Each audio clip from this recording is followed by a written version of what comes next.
Oke, Assalamualaikum warahmatullahi wabarakatuh. Halo semuanya, siswa-siswi sekalian. Mudah-mudahan kita semua sehat ya. Amin. Walaupun di rumah kita tetap belajar, oke? Nah, jadi hari ini kita akan belajar sosiologi dengan materi perilaku menyimpang. Oke, jangan kemana-mana ya. Tolong disimak baik-baik. Oke, yang pertama, Ibu akan menjelaskan yaitu perilaku menyimpang dan pengendalian sosial. Nah, jadi definisi perilaku menyimpang menurut beberapa ahli sosiologi, yang pertama yaitu Robert M.Z. Lawang mengatakan bahwa tindakan penyimpangan adalah tindakan yang menyimpang dari norma-norma yang berlaku dalam suatu sistem sosial, menimbulkan usaha dari pihak berwenang untuk memperbaiki perilaku yang menyimpang atau abornasi tersebut. Oke, itu yang pertama. Yang kedua, kata si James van der Zarden, dia bilang bahwa penyimpangan merupakan perilaku yang oleh sejumlah besar orang dianggap sebagai hal yang tercela dan di luar batas toleransi. Lanjut lagi, kalau kata yang ketiga, Bruce C. Cohen, dia mengatakan perilaku menyimpang adalah setiap perilaku yang tidak berhasil menyesuaikan diri dengan kehendak-kehendak masyarakat atau kelompok tertentu dalam masyarakat. Nah, yang terakhir D, yaitu yang keempat, Paul B. Horton mengatakan penyimpangan adalah setiap perilaku yang dinyatakan sebagai pelanggaran terhadap norma-norma kelompok atau masyarakat. Nah, jadi kalian sudah tahu ya perilaku menyimpang itu seperti apa pengertiannya. Sekarang kita masuk ke lihat slide berikut ya. Nah, ciri-ciri perilaku menyimpang.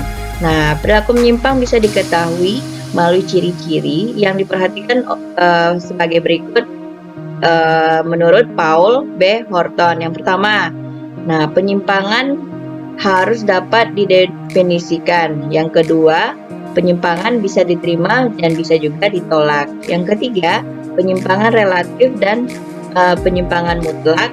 Yang kelima, terdapat norma-norma penghindaran dan dalam penyimpangan. Penyimpangan sosial bersifat adaptif atau menyesuaikan. Nah, sekarang kita masuk ke slide berikutnya. Apa ya?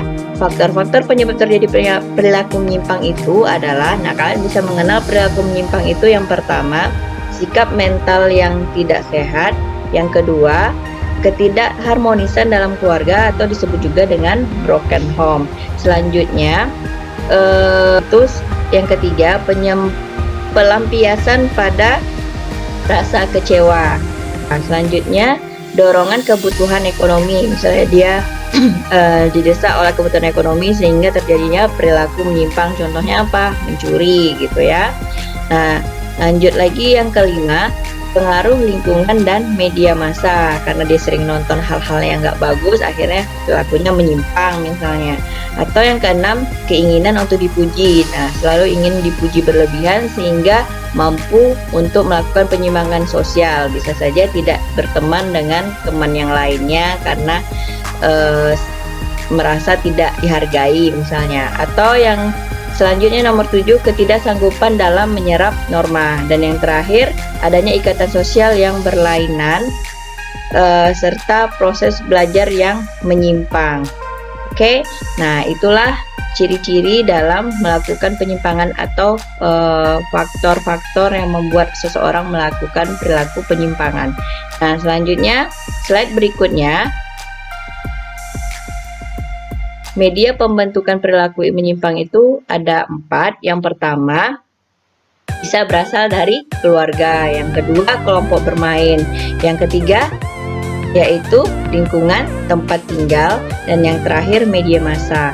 Nah, di keluarga misalnya karena keluarganya mungkin sifatnya keras atau kebiasaan orang tuanya misalnya melakukan kekerasan, bisa terjadi penyimpangan. Selanjutnya, kelompok bermain. Misalnya dia memilih kawan atau kelompok bermain yang tidak sehat, misalnya pemabuk, maka dia juga melakukan hal yang sama.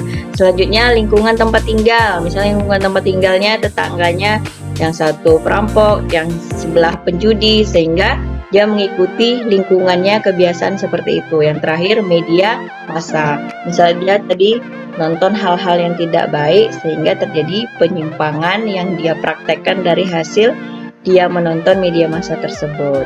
Oke, mungkin itulah penjelasan tentang perilaku menyimpang dalam sosiologi. Mudah-mudahan kalian bisa memahami. Nah, jika kalian ada pertanyaan, silakan WA Ibu atau kalian komen di bawah ini. Nah, oke, mudah-mudahan bisa dipahami ya.